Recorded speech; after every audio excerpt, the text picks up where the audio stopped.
this video, where we'll explore the rich tapestry of Filipino social practices, focusing on two key figures.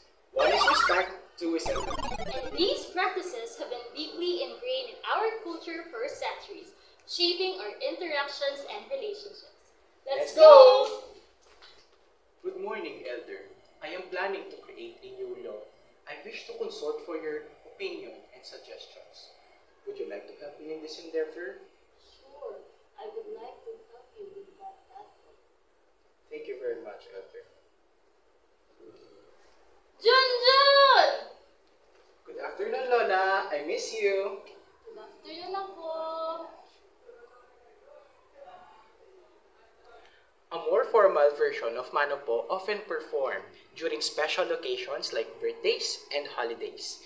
It emphasizes the importance of honoring one's elders and seeking their blessings.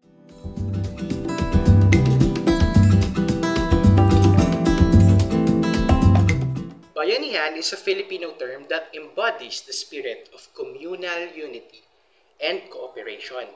One of the most iconic examples of bayanihan is the carrying of kubo tradition. This involves a group of people working together to move a nipa hut or kubo from one location to another. Let me help you with that, neighbor. Sure, thank you so much.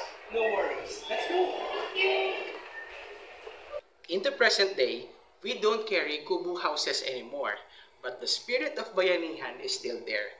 This is evident in the numerous volunteer efforts and donations that follow natural disasters. To consistently demonstrate respect and empathy, I will actively listen to others, offer help when needed, and use respectful language. I will also strive to understand others' feeling and perspective.